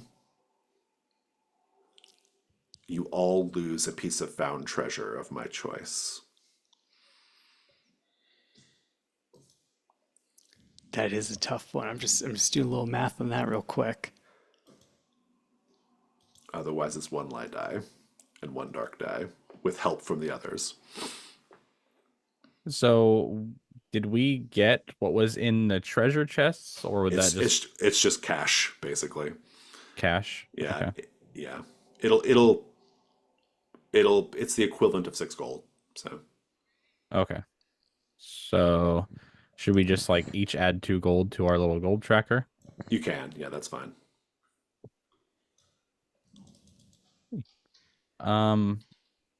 Yeah. I mean, I'm fine with that doubles bargain personally. I know, David, you're carrying something that I could see him aiming for pretty easily. I don't want to give that Ember baby, but I could. Yeah, I'm just doing the math here. So I've still got 5 gold and found equipment on me. Without that, we've got enough to cover all of our burdens and then some. So And you got 2 coming to you for the crown as well, so 2 each. Yeah, do it. all right, let's take it. Fantastic. You got 2 light, 1 dark. Let's see how you do. Wish me luck. 2, a 4, and a 3. 2, a 4, and a 4 3. light. The complication is going to be you're going to succeed. The complication is going to be that what do we want to do with this? You're all kind of essentially riding a lava flow up to, and out of the earth.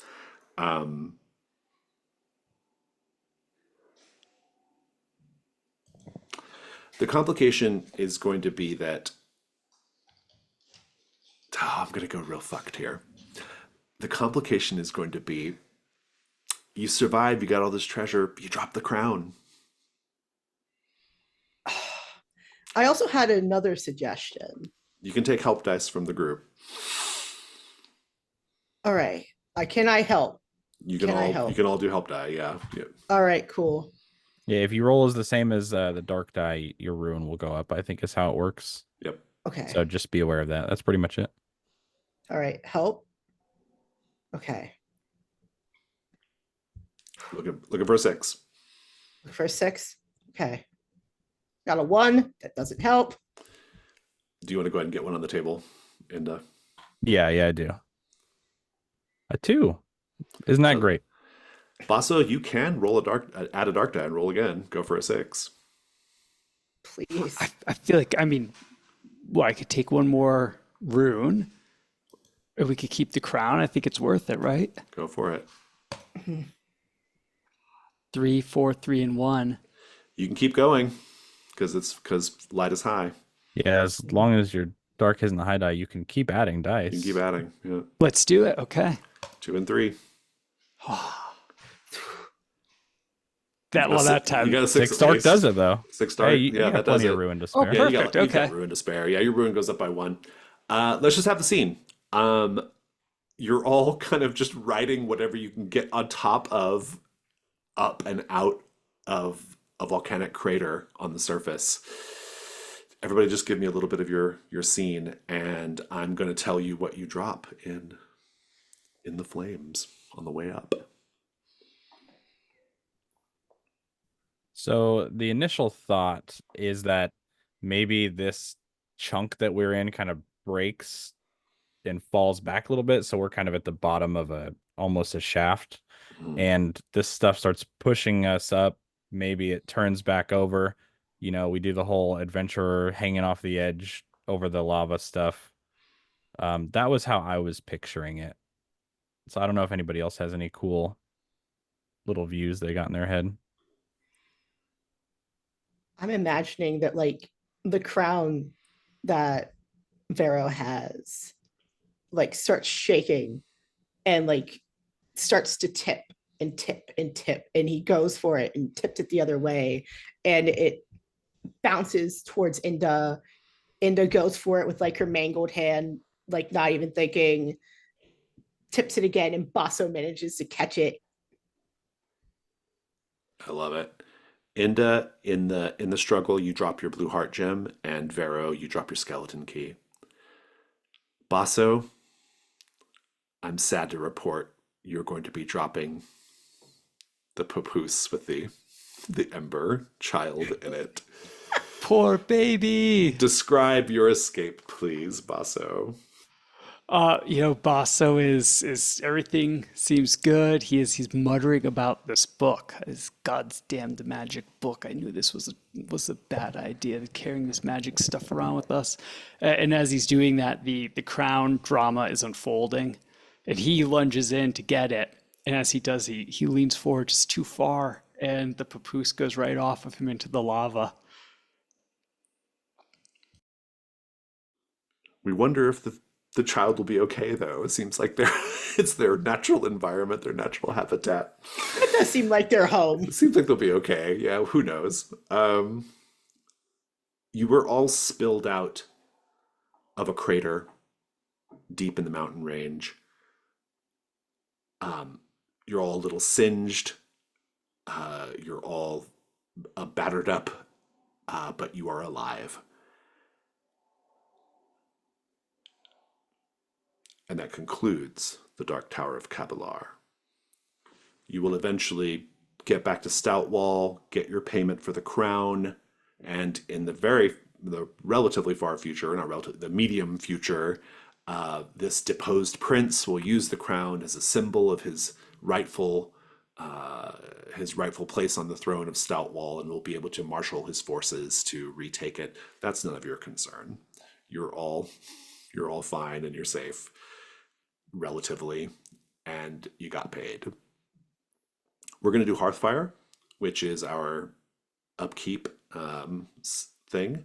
Now, for Hearthfire, I want to direct your attention to the part of your character keeper that is below that heavy black line on line 61, where we see several things. We have Hoard, which is where you will store any excess gold you haven't spent after Hearthfire. And then you have Household. You can establish a household in order to heal ruin and conditions. I wouldn't worry about carouse for this, though you certainly can. Well, no, since we're going to play these characters again, you can do carouse if you want, but it may not make the most sense right now. There's other options there, basically. Um, we're going to take a 15-minute break so that you all can read through all of the Hearthfire options and see what there is to do. I will go ahead and add 2 gold to your gold pile for the payment for the crown if you haven't done that already. And bear in mind that you're going to have to spend enough gold in either found equipment or treasure in order to meet your burdens. But don't do that yet. Just we'll do that together. But just know that you'll have your burdens less in gold to spend at the end. Any cash gold that you don't spend in Hearthfire has to go in your hoard. Any found equipment treasure can just stay and as a insurance for the future if you wish. So we'll take 15 and we'll come back and do Hearthfire. I think so. Hearthfire. Trophy Gold does not have character advancement, but it does have Hearthfire, which is sort of like character advancement because you get to make additions and different things to your character. And so the first thing to do for Hearthfire is you must spend gold equal to your burdens. And so just for people watching, so they have a sense of what we ended up with at the end, Vero has ended up with 6 gold. Inda ended up with, I guess, what, 9 total at the end? 9, yeah, I just added the gold from my found equipment. Oh, you added your found equipment gold in there Yeah. as well. And then Basso ended up with 7. So go ahead and just erase a number equal to your burdens.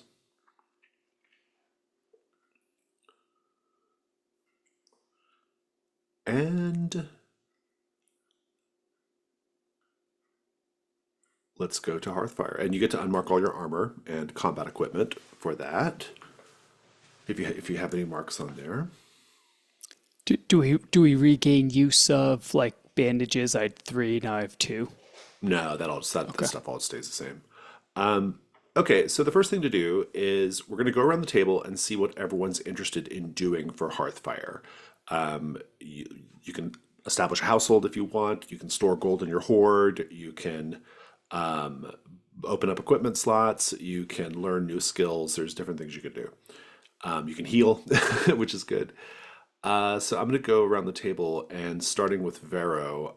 What do you want to do first for Hearthfire? I am between household, and I'm also between the third question, which is the sign or omen of what's to come. Oh, for carousing? Yeah. Oh, you certainly can. No. Oh, Not carousing. It's right underneath the hoard for. Oh wait, never mind. yeah. I'm So silly. the hoard is whenever you add gold to your hoard, we do one of those things in the list. So Okay. yeah, I'm just a silly goose. that's okay. I mean, you can go ahead and add stuff to your hoard if you want. There's nothing wrong with that. But what most people do is they do household to start, but you can Yeah, do I'm whatever you doing want. household. So after you survive your first incursion, you may take out a loan for a small private house. It isn't much, but safely returning to the comforts of home heals 1 ruin and all conditions. So you can do that now. You go back to your starting ruin and you can clear your conditions. And then you have to, let's see, the first time you establish a household, increase your burdens by 1. So your burdens now go up to 5. And furthermore, complete both of the following. What kind of structure or environment is your household? Is it a small cottage, a decrepit church you are lovingly restoring, a series of tunnels belonging to the local thieves guild, something else? Name and describe your household. This little household is, to be honest, it should barely even be called a house. It's an abandoned sewer grate just outside of town. It's long been out of use. The actual bars are like coming loose, but he's fixing them up in order to be able to lock them and come back and have these things be safe. And it's dark, it's dreary, but he's managed to clear out the water, clear out most of the muck, clear out part of the rat problem. Yeah. And he's hoping to make something here, even if it's something small. So you have a little portion of sewer. We like that. Everybody else, note that there where it says my household is, and then everybody else gets to name a memento from the adventure that can be found in your little sewer home. It can be something that we saw on screen while we were playing, or it could be something implied from the adventure as well. Um, on your little corner of, you know, a wall, if you want to do that, I think that you have the trap spear you decided to keep after going through the Dark Tower of Cabilar. I also think you have one page of the blasphemous book, which ripped out before you lost it. Or maybe just the cover. You know, it's got like a burned, you know, like a leather. We have a leather cover with a burned in sigil of some sort. Like that. I'm going to say that when you were climbing across the little crenellations in that cathedral space to get to the other coffin, I think a gargoyle head came out in your hand, and you just stuck it in your pocket. A Mine. little small gargoyle head. Um, Fantastic. We'll come back to you, Vero. Inda, what do you want to do to start Hearthfire? Let's see. Let's take a look here. I was looking at spending 1 gold in town to open crossed out slots in my backpack. So the equipment sub tab there. Okay, fantastic. Let's read that real quickly. Spend 1 gold in town to open up crossed out slots. The first time you do so, please name the shopkeeper. And we're going to define the shopkeeper's secret. The secret can be anything: a magical item they have in their possession, a lucrative opportunity they're aware of, an estranged family member they want to find, as long as it's something you might be interested in. Yeah, so I was thinking his name is Asmi. Okay. Secret. Hmm. I think maybe. Can I relate it to my drive at all in some Of way? course, yeah.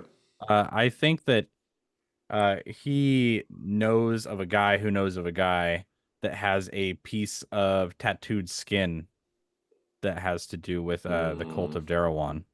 I Nice. don't know if he's just lying to me, but that's what he says. I like it. Note that down.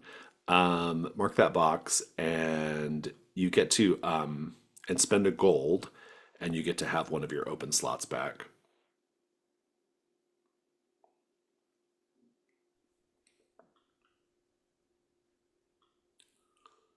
Okay, perfect. So does that open up the slots plural, or like do I just clear the bottom 3 out of my bag, or how does that work? It gives you another use of your bu- bu- bu- bu- bu- spend 1 gold in town to open crossed out slots in your backpack.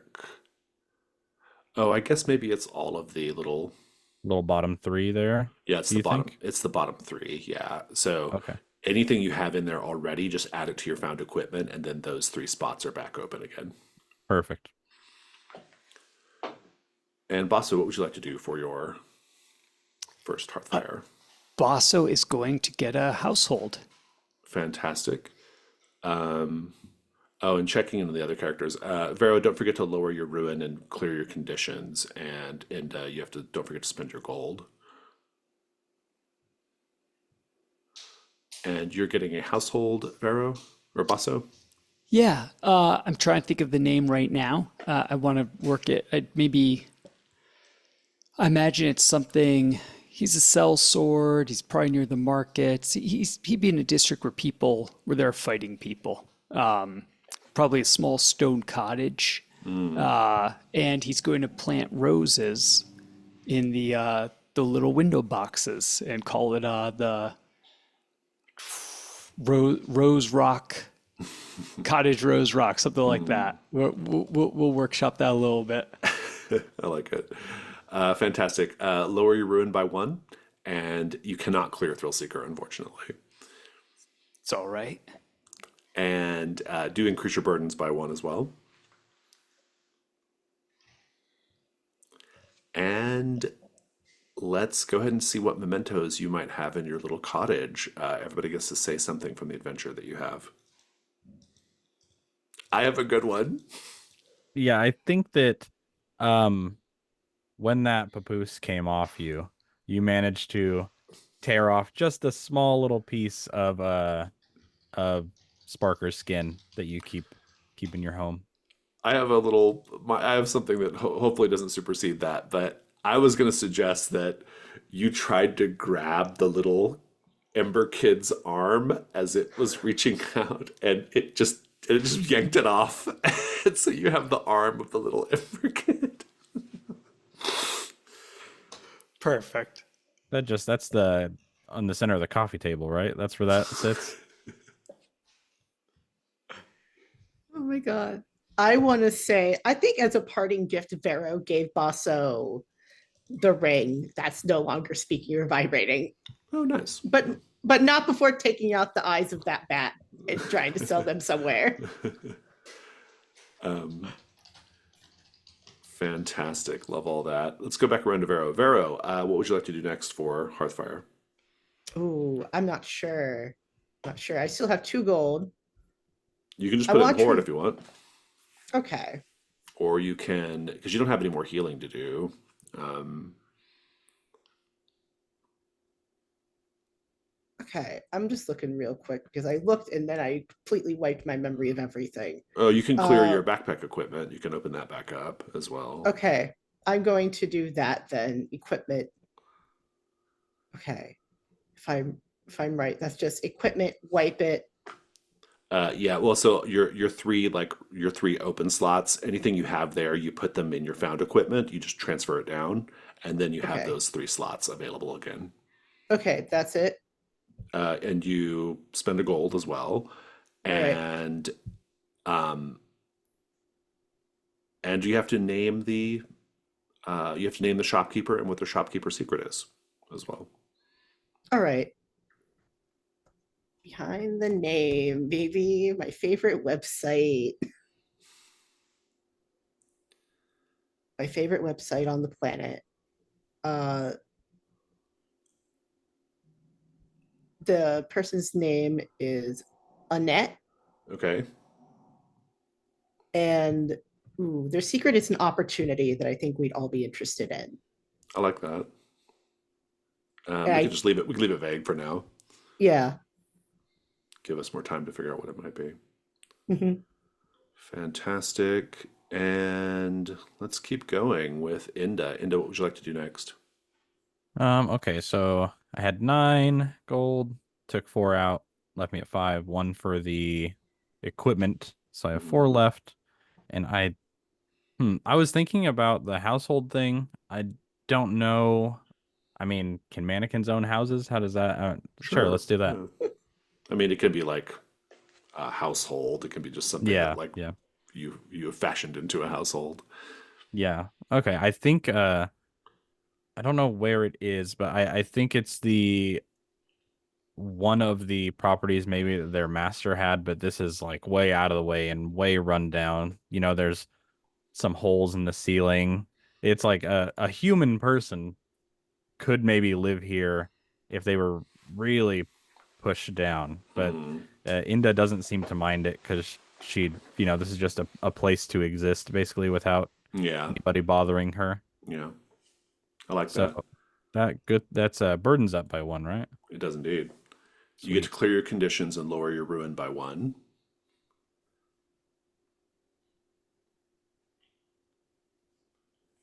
And everybody else gets to say a memento.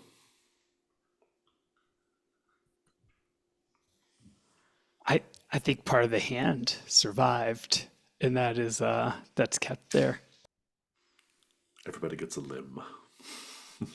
Yeah. Ooh. I think I think you have one of the marbles that's like half mangled, that's like half broken, and that's like one of the marbles that hit something that was like rather important.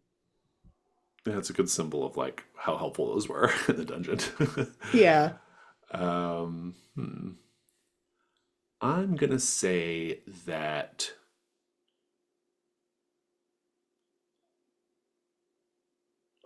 remember those like the two-headed like kind of giant thing that you all killed? um, I'm gonna say that they had given each other uh like little like tokens of their own of their affection for each other, like little bracelets or something. You just took them after you killed them.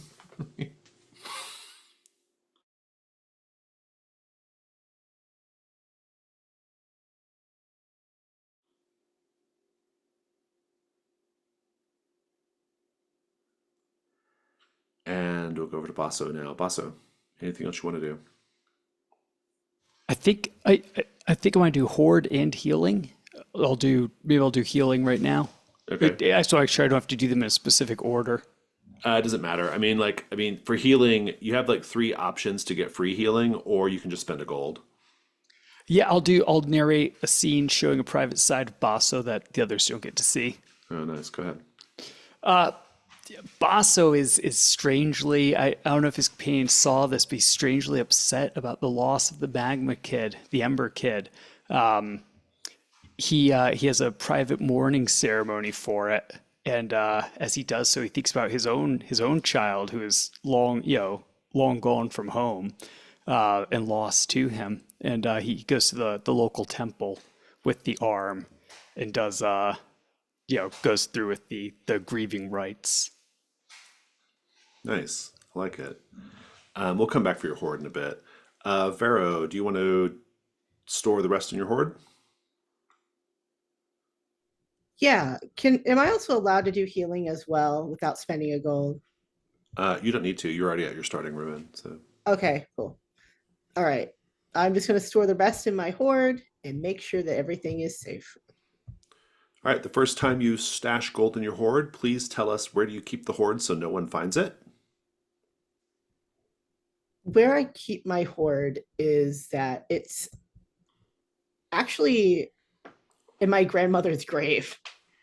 Um, Oh, it's where her urn was originally kept, and I'm like the last person that like actually goes to that grave. hmm. So I'm just like, I know where to put you. I love it. And then you will also narrate a flashback to the moment your drive became important to you. Are you ready to do that now, or do you want to wait? I think I can do it. Go ahead. When I was young, when Vero was young, he never really did have a lot growing up, and he was always always seeking more, even as like a kid, something better for not only himself but for his family. And as his grandmother grew older and she aged and she stopped being able to go out and teach him anything else that she could, she started to tell him stories of the horde, and about how there's so much there that no matter what, you will have enough to be comfortable for your entire life and lifetimes after. You will never need to worry again. You will never have poverty. You'll never have to care or worry about food or water or clothing or even just simple luxuries like butter. You'll have everything.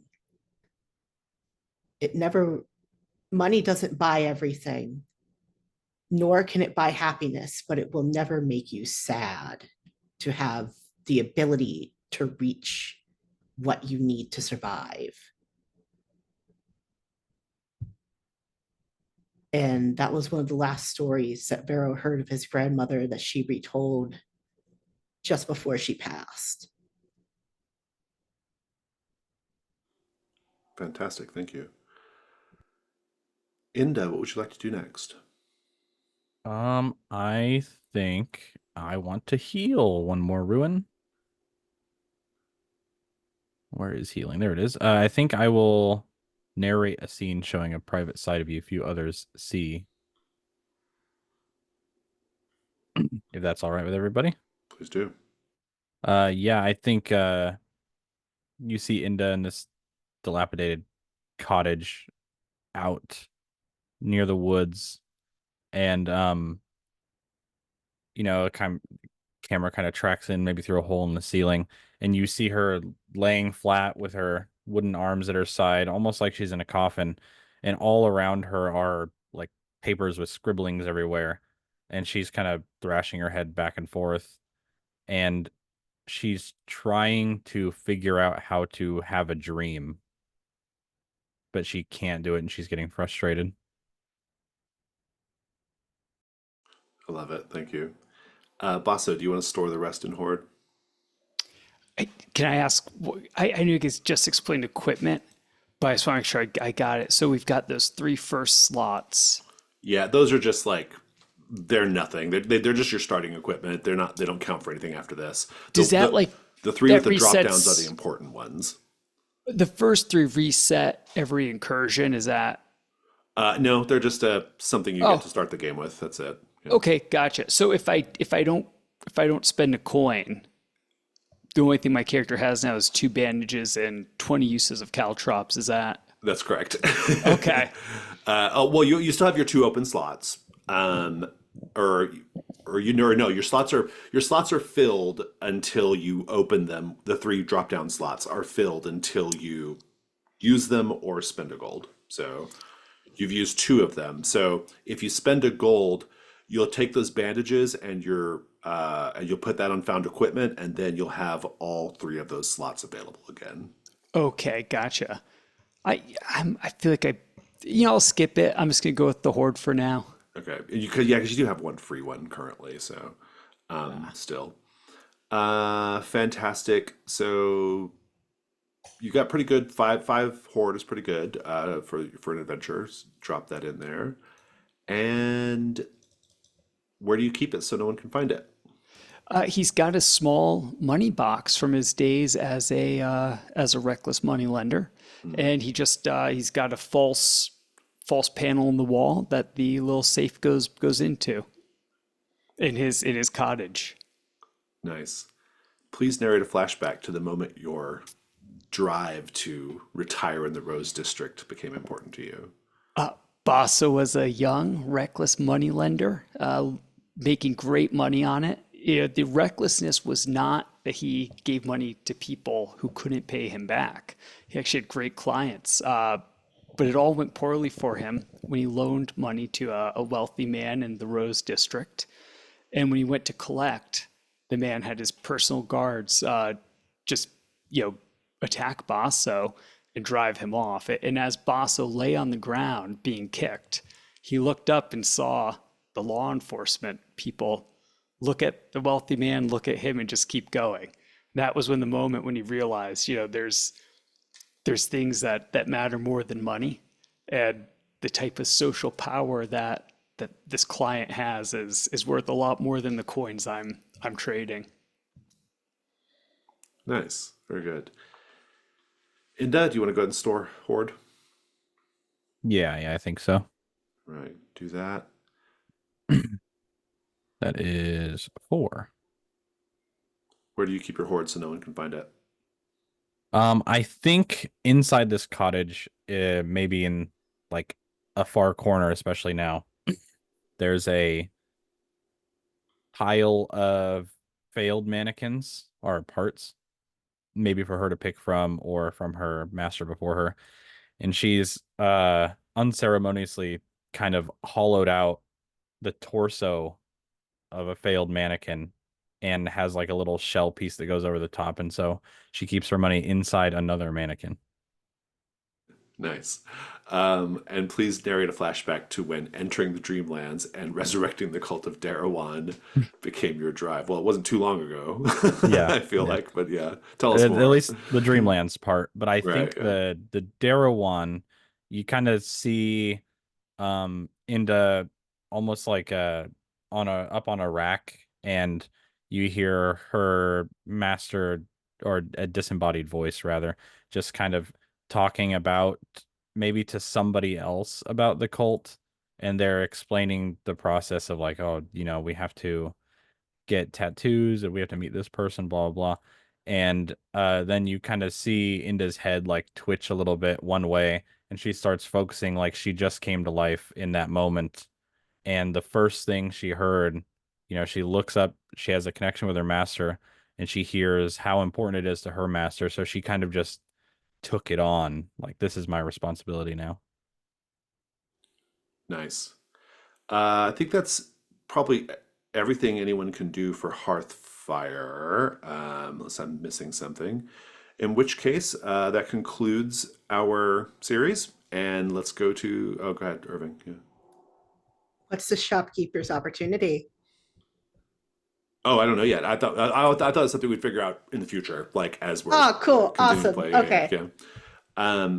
So yeah, that concludes the series. We are going to pick up with these characters again in a couple months, but for now, let's do Stars and Wishes. I'll start though and say that I really enjoyed this sort of like tactical use of the hunt tokens. I thought that was really good. I think it's almost certainly what kept you alive, and almost certainly you gave up a little bit of wealth for it, but you are all alive at the end, and so that was really good, and I thought it was just smart play. I also really enjoy how you all used your equipment. I think I said this last time, but like you all do a really good job of using your equipment to like navigate obstacles and problems, and it's very dungeon crawly, and I like that. And so it's fun to see on a more like kind of storytelling level. I really quite enjoyed all the flashbacks and learning a little bit more about these characters and what their deal is. And I'm looking forward to, as a wish, I'm looking forward to learning, getting deeper on some of that stuff. And yeah, it was just a lot of fun overall.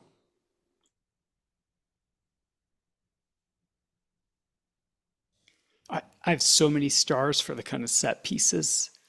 Just the way that those were narrated and the ways that we interact, both for Jason and for everyone else, just the ways that they were narrated, the ways we interacted with them, and the ways that they responded, from the room turning into an active volcano to the creepy metal cage going down with the sparkers landing on it.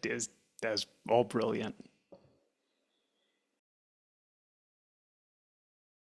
Yeah, I'll echo kind of what Jason said. Everybody's the Hearthfire prompts are so good, and everybody did such a great job, especially with their households. I could really see it. I really loved David, your talking about the like actually feeling bad for this little baby you'd been carrying around through this entire dungeon and then lost. That really shows, Bosso's reckless, but stuff sticks with him instead of bounces off him. So I thought that was super interesting. And Irving, I really like how it was kind of a throwaway thing, but I really like how you're like, yeah, Vero gave Basso the ring, but first I, dug Took out out the little whatever tiny, whatever I yeah. could. Yeah. And I thought that was yeah, I could really see Vero in my head when you were explaining that stuff.